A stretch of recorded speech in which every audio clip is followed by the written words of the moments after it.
Hi this is Mohan Roy. Welcome back to my YouTube channel. हम लोगों ने 24 मार्च तक के चेतना सत्र को डिस्कस कर लिया था और आज हम लोग का चेतना सत्र का मॉड्यूल आ चुका है।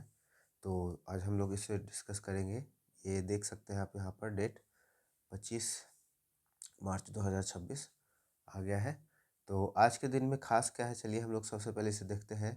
डच खगोल शास्त्री क्रिस्टियन हाइग्नेस हाइग्नेस ने शनि के सबसे बड़े उपग्रह टाइटन की खोज 25 मार्च 1655 में की थी।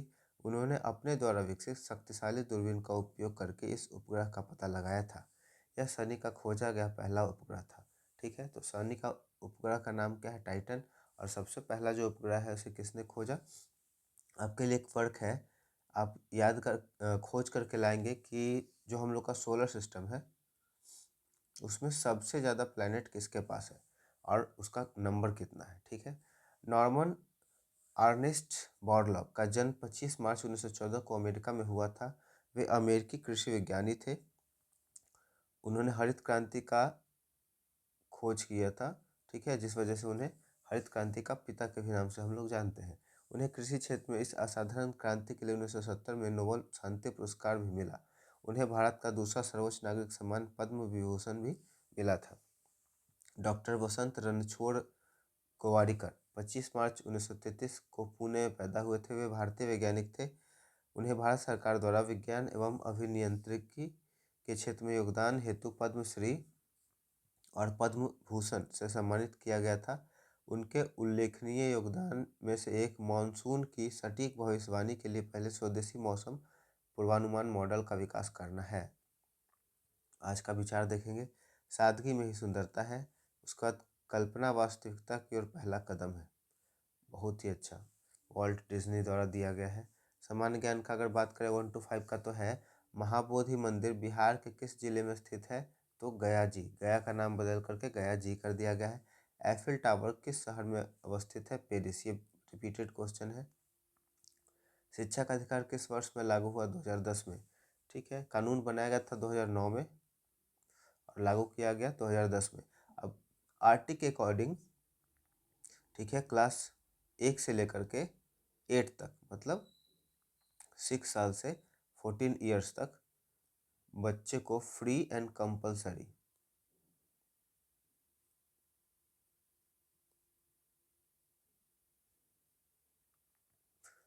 मुफ्त और ज़रूरी शिक्षा देना है। चाहे जो भी कंडीशन हो, उसको पढ़ाना ही पड़ेगा। अंगूर होते हैं गुच्छा में तो फूल होते हैं गुलदस्ता में। ठीक है, सप्ताह बनते हैं दिन से तो वर्ष बनते हैं महीने से। ठोस होता है बर्फ, पानी होता है द्रव्य, भाप होता है गैस, लोहा होता है ठोस, पेड़ होता है जड़ में, घर होता है नींव में, है ना। अब यहाँ पे कुछ इंग्लिश के वर्ड है। टॉक टू बात करना, टॉक अबाउट किसी विषय पर चर्चा करना, रन इनटू अचानक किसी से मिल जाना, सेव फ्रॉम किसी खतरे से बचना, सर्च फॉर खोजना, सेंड फॉर बुलावा भेजना। हिंदी के वर्ड है अनेक शब्दों के लिए एक शब्द। जिसमें बल न हो निर्बल, जिसमें बहुत बल हो बलवान, जो धर्म का काम करे धर्मात्मा, जो बुरा काम करे दुराचारी, जिसका आचरण अच्छा हो सदाचारी। प्रेरक प्रसंग यहाँ पर है। गणेश शंकर विद्यार्थी एक ऐसे पत्रकार थे जिनकी कलम से अंग्रेज सरकार भी थर थर कांपती थी। ठीक है, गणेश शंकर विद्यार्थी। उन्होंने कानपुर में प्रताप नामक समाचार पत्र निकाला। ये काम का है हमारे गणेश शंकर विद्यार्थी ने एक पत्र समाचार पत्र निकाला जिसका नाम था प्रताप।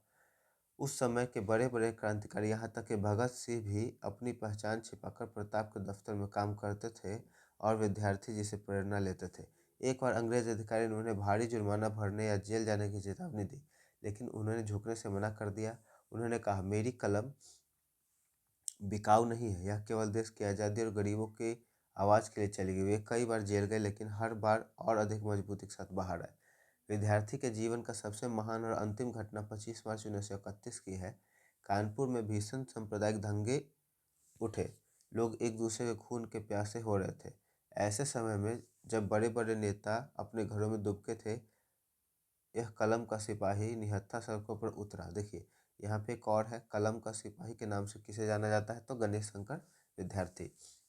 वे दंगाइयों के बीच जाकर चिल्लाते, मारना है तो मुझे मारो लेकिन अपने भाइयों का खून मत बहाओ। उन्होंने अपनी जान की परवाह किए बिना हजारों निर्दोषों की जान बचाई। दंगाई भीड़ को समझाते हुए और लोगों को सुरक्षित स्थान तक पहुंचाते हुए अंततः वे खुद हिंसा का शिकार हो गए और शहीद हो गए। उनकी शहादत पर महात्मा गांधी ने कहा था, काश मुझे भी ऐसी ही गौरवशाली मृत्यु नसीब होती। ठीक है, आगे 9 से 12 के लिए सामान्य ज्ञान है आज का। विश्व का सबसे बड़ा प्रायद्वीप कौन सा है? अरब प्रायद्वीप। विश्व का सबसे बड़ा प्रायद्वीप। विश्व की सबसे ऊंची झील कौन सी है?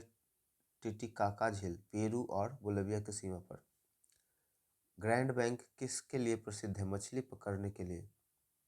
आइसोथर्म रेखाएं मानचित्र पर क्या दर्शाती हैं? समान तापमान वाले स्थान। ग्रेट बैरियर रीफ किस महाद्वीप में है? ये आपका बहुत ज़्यादा जरूरी क्वेश्चन है। ऑस्ट्रेलिया। कुछ वर्ड है, निर्झर, झरना, निर्जर, देवता जो बूढ़ा न हो, पुरुष, कठोर, पुरुष आदमी, प्रकार, ढंग, तरह, प्रकार, किला, घेरा, प्रथा, रीति रिवाज, प्रथा, कुंथी, प्रणय, प्रेम, परिणय, विवाह, पायस, खीर, पावस, वर्षा ऋतु। जनरल का हो जाएगा उल्टा, स्पेशल, होप का डिसअपेयर, इनोसेंट का गिल्टी, मैक्सिमम का मिनिमम, प्राइवेट का पब्लिक, स्ट्रिक्ट का लेनिएंट। ये काम का है थोड़ा सा। बिहार विशेष में है, बिहार के कैमूर का पठार किस पर्वत श्रेणी का हिस्सा है? विंध्य पर्वत श्रेणी। बिहार स्पेशल जितना क्वेश्चन रहेगा ना आपका जरूरी रहेगा, तो उसे याद ही कर लीजिएगा। बिहार की सबसे पुरानी नहर कौन सी है? सोन नहर। कांवड़ झील को किस वर्ष पश्चिम बिहार घोषित किया गया? 1989, बेगूसराय। सोमेश्वर की श्रेणी की औसत ऊंचाई क्या है? लगभग 874 मीटर।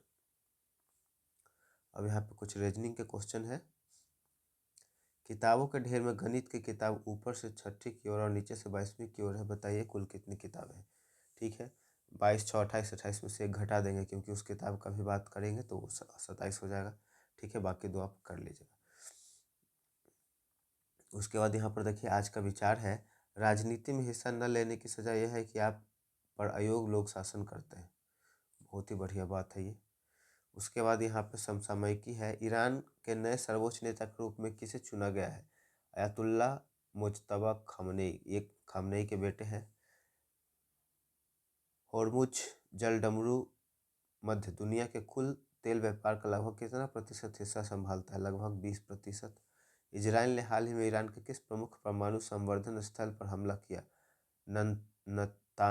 नतांज। होर्मुज जलडमरू किन दो देशों के बीच स्थित एक संकरा जलमार्ग है? ईरान और ओमान। बहुत ही इंपॉर्टेंट यह आ जाएगा आपका। ठीक है, तो आज का छोटा सा यही वीडियो था। मुझे उम्मीद है ये वीडियो आपके लिए काफ़ी हेल्पफुल रहेगा। वीडियो पसंद आया हो तो वीडियो को लाइक कर दें, दोस्तों और परिवार के सदस्यों के बीच में ज़रूर शेयर कर दें, और अगर आप हमारे चैनल को सपोर्ट करना चाहते हैं तो चैनल को सब्सक्राइब कर दें। Thank you so much.